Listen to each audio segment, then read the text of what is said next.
Starting and running a business is hard, but you don't have to do it alone. Whether you're an established business owner or thinking about starting a side hustle to earn extra income, I am here to teach you how to show up as your unfiltered self, level up your business, and thrive as a mompreneur. Let's embrace the chaos and start enjoying the journey together. I'm Amy Traw, and you're listening to the Motivated Mompreneur Podcast. Hello and welcome back into the Motivated Mompreneur Podcast. I am joined by special guest Suzy Holling of Click and Bloom. Suzy and I are going to dive into a conversation today all about the power of community. Suzy, welcome to the podcast. Hi, thanks for having me, Amy. Oh my gosh, it's so great to meet you face to face.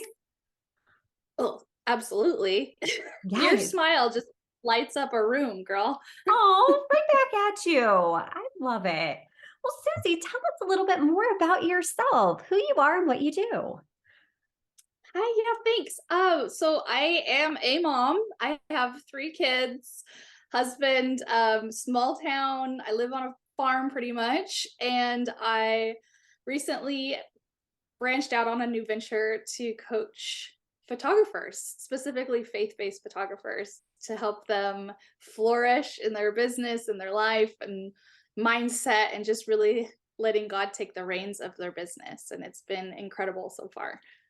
That's awesome. Sure. So tell us more about how you got your start in photography. Oh, that's a great question. I was home in the thick of toddlerhood, and I was really trying to find myself again, because I feel like when you have your first baby, it's like your life goes from you to keeping this thing alive. Yeah. And then I felt like all of my identity had gone kind of to just being this mom. And I had this whole creative side of me that was just wanting to come out. So I actually started a business making headbands and dresses for little girls, because I had had my baby, my third, who is a little girl. And I just started sewing dresses and selling them on Etsy and some local shops, which was a lot of fun. But I needed to take better photos of these products to put on Etsy. And so I got my first camera. And I think it was just a God thing. I had some neighbors ask if I could take their family photos. And I'm like, oh, that sounds like fun. Like, I didn't even think of that. So I had my first photo shoot with some friends, and I just kind of knew I had a new passion for loving on people and being able to take their photos and catch these memories. And I had always been like a youth group leader. So I naturally quickly went towards teenagers to take senior portraits. And I am still doing it to this day. That was 7 years ago. So yeah. Oh my gosh, what an incredible story. And isn't it funny how things just fall into place? You know, you feel so lost, and it is so easy to lose yourself when you become a mom. But yet those pieces just magically fall into place. This perfect plan, and just trusting in that and allowing it to happen. Yeah, absolutely. Beautiful. Absolutely. Oh my gosh, I love that. So something I want to talk to you today about is the power of community. And community is actually what brought you and I together. We're both members of a membership community. And so tell us, how do you feel like community helps you thrive in business? That's such a great question. I don't think we were ever meant to do this alone. I think when we get out there, not only do we have our own minds sabotaging ourselves, we already are so hard on ourselves. We have such high expectations of ourselves. We need other people to bring out the gold in us. We need other people to encourage us. And I also feel like just living generously changes my life. So when I am uplifting to other women, when I'm pulling them up, when I'm seeing the fruit just from how I'm able to help them, there's nothing more rewarding than actually helping other people. That's Oh my what gosh, totally same. drives me in this. So it's like we need each other. Like, we were not meant to walk this life out alone. And I just am all about community and loving on one another and having each other's backs. Like, there's nothing better. Right, exactly. We aren't meant to do this alone. And like you said, we need other people. It's not a negotiable thing. we need other support to help us get through those hard times. How did you initially start finding your community, finding your people, attracting your tribe? Where did you begin? That's a great question. I so I was in a community, and God put this passion, like, you need to do this in your own way. So I just started conversations on Instagram, to be honest. I was meeting photographers and just having these really authentic conversations. And then I got on the phone with a few and I was telling them what I was offering if they would be interested. I started just like this kind of, I don't know if you like the word beta. There's like a beta launch for my community. And I only had 3 people interested. And for 4 months, I only had one gal coming. So our community was two of us, and I was advertising that I had this community, although it was deep, it was good. Her life was completely changed, her business was changed. And I had heard from the Lord, like, if I can just meet the one, if I can just be consistent and love on her, like, he would bless me with more. And this November, I gained 10 more members. So it's doing awesome. And I'm so excited. And I'm just so grateful for the women who have come in and are still coming in, and the community that's building now. And they're holding each other accountable. And it's just insanely amazing, just the networking and how it's building everyone up. So Oh my it's gosh.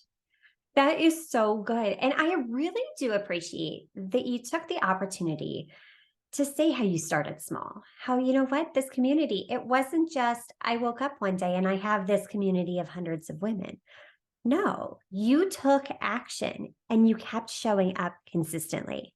I think so often we shut ourselves down and put these limiting beliefs upon ourselves that, all right, I only have one person showing up. Why am I even doing it? But you kept showing up for her. And because you were there for her, look, now it's growing. And I really truly feel like once you shift that mindset to a gratitude mindset for being thankful, for celebrating each person and their wins, that is a game changer. And that does yeah, open up so many opportunities and possibilities. yeah, absolutely. Yeah, Yeah. it, And it gets us out of like competing with one another. There's really no yeah, competition in this world. There's so much abundance. yeah, yeah. That's good. So, how has community helped you on your journey as an entrepreneur? Mm. Um, Honestly, I don't feel crazy. Yeah, When someone seriously, I can like know.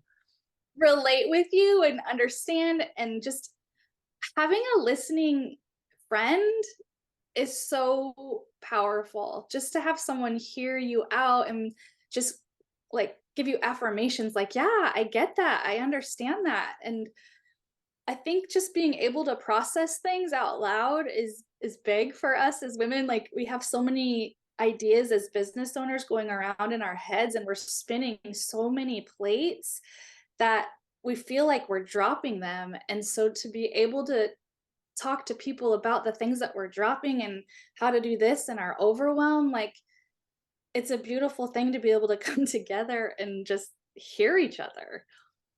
Exactly. And it is absolutely phenomenal to be able to create that because, yeah, there are times as a business owner, it can feel so lonely and you do feel a little crazy. You're like, all right, am I the only one feeling like this? Is this happening? And then all that imposter syndrome starts kicking in and just this whole cascade of feelings. But who better can relate than another woman that's walking on a very similar journey that's also trying to build her business while raising a family and doing all the things that we're trying to do.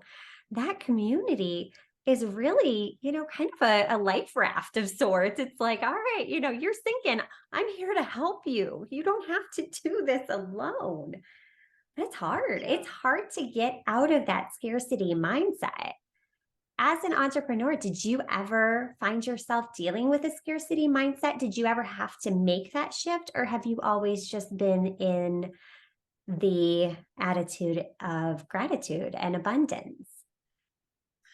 I think I don't well, I'm human.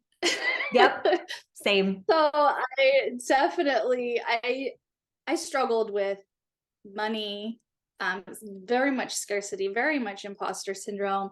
I I think that I still these ideas still pop in my head that like I'm not good enough or you can't charge that. These things are still I'm still having to take captive, and I'm really having to see what is true. And I'm really having to see what the Lord says about me. A lot of it is like my identity and who I am in Christ. And that's what I have to keep coming back to because I am not confident without Him. I am not true to myself without Him. And that's what really is the heart and the foundation of what I do and what I teach is like if you're not confident in who you are, how are you confident to even give an offer for your business? If you're not confident in what you're doing, how do you offer that? We have to offer what we're selling. And if we don't have confidence in that, we're not able to sell it. People aren't going to buy, you know? 100%. I cannot agree more. And staying true to you. For you, that's having that strong, devout faith to get you through. And for others that, have different beliefs, that's okay. That's all right. Can we value each other's differences? Can we support one another? Can we listen to different opinions? I think that's part of what helps challenge us to level up, to think different, to think bigger, to expand all these horizons out there. It's incredible. Yeah, that's That. beautiful. And I think starting out, it's common. And I love how you say, it still happens. It still happens to me too. But now you can identify what's happening and you can flip that narrative because you do have that community surrounding you. Absolutely. Yeah. Yeah. Yeah. So how has that community been there for you and helped you get through some of those challenging times? We just talked about, all right, it's good to have that community, but how does it help you get through those challenges? Mhm. Um, I feel like I have new friends Yeah. and they're all over the world. And I wouldn't have these people if I wouldn't have reached out. Yeah. Um, so they this may sound I don't mean to sound selfish, but it's honestly like the reviews that I get when I'm hearing like how their lives are being changed, what they're learning. I get so much fulfillment from that alone when I know that lives are being changed just because of something that I created is the best. This is still new, so like our friendships are still being cultivated. I'm learning just as much from them as they're learning from me. So honestly, like we all have a piece of this community to bring in together and we all learn from each other, just like you're saying. We have different points of view, we have different beliefs, we have all sorts of different, it's like this melting pot, but it's beautiful because we can see different things, we can hear different things, and we can just kind of digest that. And I think it makes us all just kind of to a different level of thinking and being. Yes, and it's just so beautiful, the melting pot of everyone coming together. And isn't that the great part of technology that now we can connect with people anywhere in the world and build these relationships and learn from them. Like you said, I'm constantly learning from my community too. And it's a lifelong process. And what a fabulous lesson to be teaching our kids that, hey, this world can feel lonely, but just reach out. There's so much community out there. There are really amazing people in this world that want to come together and support you and care. And I don't think what you said about the reviews is selfish at all. I am totally a words of affirmation person myself. And that right there shows the impact that you're making, shows that positive change that you're making in the world and gives you that fuel to keep going when those times get hard, because it stings when you get a negative feedback, a negative review. I mean, even constructive criticism, you have to just change your viewpoint and be willing to, all right, this person is telling me this to teach me a lesson. It's helping me to learn. It's challenging my thinking. Maybe there's a better way. Maybe there's a side I haven't looked at or thought about before. Oh my gosh. Yeah. Yeah. So good. Yeah. Suzy, you are So good. doing amazing things. I love the community you are pulling together, and you can tell you're just truly fulfilling your purpose, your God given purpose in life. So keep going, mama, because the world needs you. And I love it. I am here for it. So, where can we learn more about you? You could go to suzyholling.com. That's my website. If you want to book photos or if you would like to join Click and Bloom, there's the link for photographers. Or come follow us on Instagram. It's Click and Bloom Community. Or I also, if you are a Christian photographer, I would love to welcome you onto my free Facebook page. I offer massive value, and that's been growing by like 100 women a week, which has been pretty incredible. So people are That's coming and learning, amazing. growing, and we're even starting coffee chats and getting to know one another. It's true community that is blowing my mind. Oh my gosh, I love it. And I cannot wait to see it continue to grow. Suzy, thank you so much for taking time out of your crazy schedule to share your value with our community. We truly do appreciate it. Thank you. Thank you. You're doing great work. Aw, thank you so much. Until next time, stop dreaming and start taking messy action. You've got this. Are you loving what you're hearing? Do us a favor and hit that subscribe button so you don't miss an episode.